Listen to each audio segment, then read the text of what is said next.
INTP가 질문을 멈출 수 없는 진짜 이유.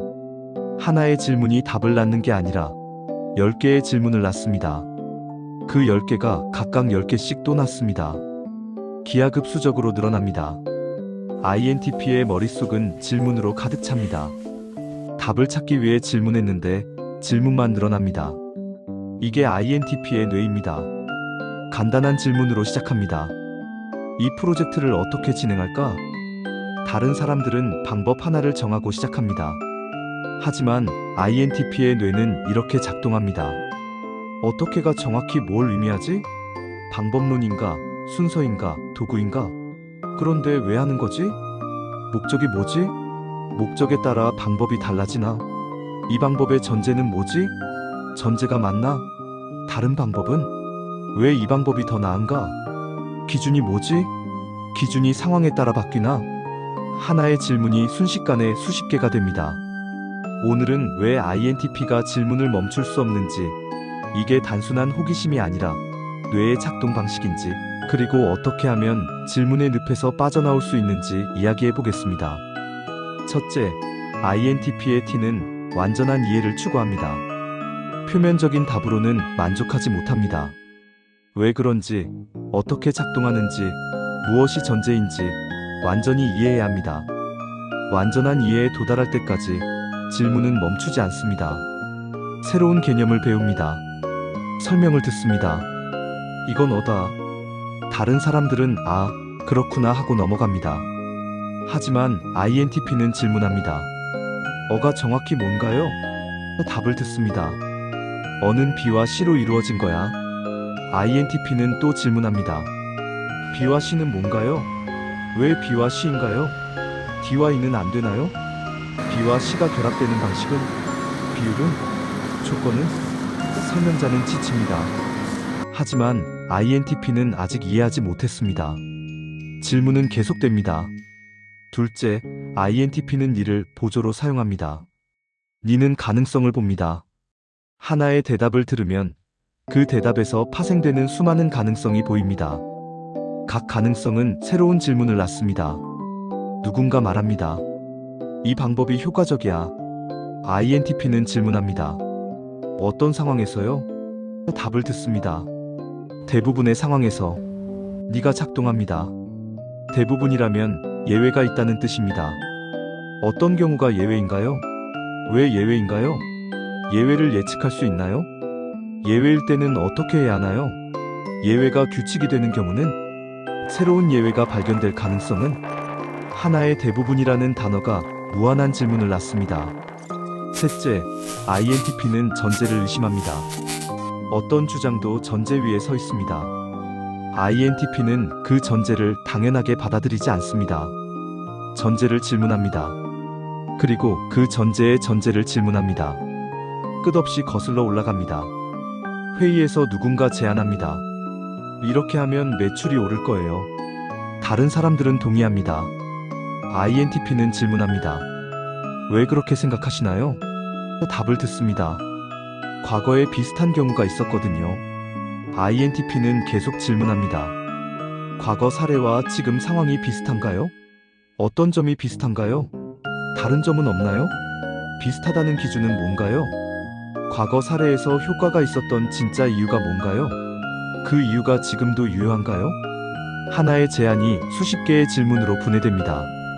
넷째, INTP는 예외를 찾습니다. 규칙이 주어지면 그 규칙이 깨지는 경우를 찾으려고 합니다. 예외가 발견되면 규칙을 수정해야 합니다. 수정된 규칙에서 또 예외를 찾습니다. 이 과정이 무한히 반복됩니다. 원칙을 배웁니다. 항상 X를 하세요. INTP의 뇌가 작동합니다. 항상? 정말 항상인가? 예외는 없나? 만약 Y 상황이라면? Z 조건이라면? X를 하면 안 되는 경우는 정말 없나? 극단적인 상황에서도? 원칙과 원칙이 충돌하면? 우선순위는? 항상이라는 단어 하나가 수많은 질문을 촉발합니다. 다섯째, INTP는 정의를 명확히 하려고 합니다. 애매한 용어, 모호한 표현, 불분명한 개념, 이런 것들이 불편합니다. 명확하게 정의하려고 질문합니다. 하지만 정의는 또 다른 용어를 사용하고 그 용어도 정의해야 하고 끝이 없습니다. 토론 중입니다. 누군가 말합니다. 이건 비효율적이에요. INTP는 질문합니다. 비효율적이라는 게 정확히 무슨 뜻인가요? 답을 듣습니다. 시간이 오래 걸린다는 뜻이죠. INTP는 계속 질문합니다. 시간이 오래 걸리는 게 왜 비효율적인가요? 결과가 더 좋다면요? 시간과 품질을 어떻게 비교하나요? 비효율의 기준은 시간인가요? 비용인가요? 결과인가요? 누구에게 비효율적인가요? 하나의 형용사를 명확히 하려다 보니 질문이 끝없이 이어집니다. 여섯째, INTP는 일관성을 확인합니다. 이 주장과 저 주장이 일관되는지, 이 정보와 저 정보가 모순되지 않는지 계속 확인합니다. 확인하는 과정에서 질문이 생깁니다. 두 가지 정보를 받았습니다. 어가 중요하다와 B를 우선해야 한다. INTP는 질문합니다. 어와 B는 어떤 관계인가요? 어가 중요한데 B를 우선하는 이유는? 어와 B가 충돌하면 어떻게 하나요? 중요함과 우선순위는 다른 건가요? 중요하지만 우선순위가 낮을 수 있나요? 그 기준은? 두 문장을 일관되게 이해하려다 보니 질문이 폭증합니다. 일곱째, INTP는 시로 과거 정보와 비교합니다. 새로운 정보를 받으면 과거에 배운 것과 비교합니다. 일치하지 않으면 질문이 생깁니다. 어느 것이 맞는지, 왜 다른지, 상황이 달라서인지 예전에 배웠습니다. 방법 어가 최선이다. 이제 듣습니다. 방법 B가 더 낫다. INTP는 혼란스럽습니다. 예전에는 어라고 했는데요. 뭐가 바뀐 건가요? 어가 틀렸던 건가요? 아니면 상황이 바뀐 건가요? 어떤 상황에서 어가 맞고 어떤 상황에서 B가 맞나요? 판단 기준은 앞으로 또 바뀔 수 있나요? 과거와 현재를 일치시키려다 보니 질문이 끝없이 이어집니다. 여덟째, INTP는 깊이를 추구합니다. 표면적인 답으로는 만족하지 못합니다. 더 깊이 이해하고 싶습니다. 깊이 파들어가면 갈수록 질문은 더 복잡해지고 더 많아집니다. 간단한 현상을 봅니다. 이렇게 하면 저렇게 된다. 다른 사람들은 그렇구나 하고 사용합니다. 하지만 INTP는 파고듭니다. 왜 그렇게 되나요? 설명을 듣습니다. 메커니즘은? 단계별로 어떻게 진행되나요? 각 단계의 원인은? 조건은? 변수는? 이 변수가 변하면 결과도 변하나요? 어떻게 변하나요? 예측 가능한가요? 수식으로 표현할 수 있나요? 깊이 파면 팔수록 모르는 게 더 많아집니다. 그렇다면 INTP는 어떻게 해야 할까요? 질문을 멈추지 않으면 영원히 답에 도달할 수 없습니다. 첫 번째 방법, 질문의 목적을 기억하세요. 질문은 수단이지 목적이 아닙니다. 무엇을 알기 위해 질문하는지 명확히 하세요. 그 목적이 달성되면 질문을 멈추세요. 두 번째 방법, 질문의 깊이를 제한하세요. 3단계까지만 파고든다. 이렇게 정하세요. 왜? 그 이유는? 그 이유의 이유는? 여기서 멈춥니다. 더 깊이 가고 싶어도 제한을 지키세요. 세 번째 방법, 질문을 분류하세요. 지금 답해야 할 질문, 나중에 답해도 되는 질문, 답할 필요 없는 질문. 이렇게 나누세요. 모든 질문에 지금 답할 필요는 없습니다. 네 번째 방법, 실용적 기준을 적용하세요. 이 질문의 답이 실제로 내 결정에 영향을 주나?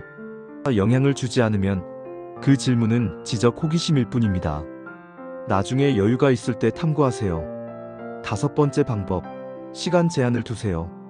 이 주제에 대해 30분만 질문한다. 시간이 끝나면 지금까지 얻은 답으로 진행하세요. 완벽한 이해는 불가능합니다. 충분한 이해면 됩니다. 여섯 번째 방법, 질문을 기록하세요. 머릿속에만 두면 질문이 계속 맴돕니다. 적어두면 놓아줄 수 있습니다. 이 질문은 나중에 탐구한다. 적어두고 다음으로 넘어가세요. 일곱 번째 방법, 충분함의 기준을 정하세요. 완벽한 이해가 아니라 충분한 이해를 목표로 하세요. 80% 이해하면 충분하다. 이렇게 정하고 80%에 도달하면 멈추세요. 여덟 번째 방법, 행동으로 전환하세요. 질문만 하지 말고 실험하세요. 해보면 답이 나오는 질문들이 많습니다. 생각으로만 답할 수 없는 질문은 행동으로 답하세요. 9번째 방법, 다른 사람의 답을 신뢰하세요. 모든 것을 스스로 검증할 필요는 없습니다. 전문가의 답, 검증된 정보, 일반적인 합의, 이런 것들을 어느 정도 신뢰하세요. 10번째 방법, 불확실성을 받아들이세요. 모든 질문에 답이 있는 건 아닙니다. 어떤 것은 알 수 없습니다. 어떤 것은 여러 답이 가능합니다. 불확실한 상태로도 진행할 수 있어야 합니다. 마지막으로 가장 중요한 것을 말씀드리겠습니다. INTP가 질문을 멈출 수 없는 건 무지의 증거가 아니라 지성의 증거입니다. 대부분의 사람들은 질문 자체를 떠올리지 못합니다. 표면적인 답을 받고 만족합니다. 더 깊이 생각하지 않습니다. 하지만 INTP는 다릅니다. 하나를 보면 열을 생각합니다. 답을 들으면 새로운 질문이 떠오릅니다. 이건 깊이 생각하는 능력입니다. 비판적으로 사고하는 능력입니다. 진짜 이해를 추구하는 능력입니다. 문제는 질문을 한다는 게 아니라 질문을 멈추지 못한다는 겁니다. 질문이 목적이 되어버립니다. 답을 찾기 위해 질문하는 게 아니라 질문하기 위해 질문합니다. 이게 INTP를 마비시킵니다. 하지만 질문은 도구입니다. 이해를 돕기 위한 도구입니다. 도구가 목적이 되어서는 안 됩니다. 충분히 이해했으면 도구를 내려놓으세요.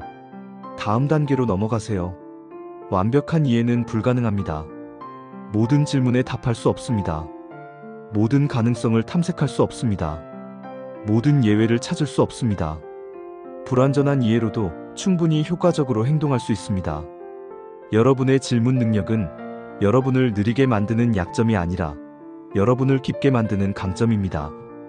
다른 사람들이 놓치는 것을 여러분은 봅니다. 다른 사람들이 당연하게 여기는 것을 여러분은 의심합니다. 이건 귀중한 능력입니다.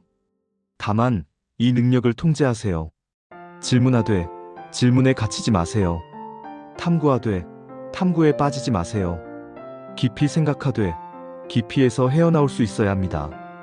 질문은 여러분의 강점입니다. 하지만 그 강점이 여러분을 지배하게 두지 마세요. 여러분이 질문을 통제하세요.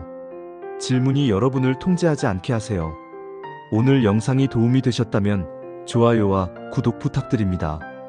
그리고 댓글로 여러분의 경험을 나눠주세요. 어떤 질문에서 가장 멈추기 어려우신가요? 다음 영상에서 또 만나요.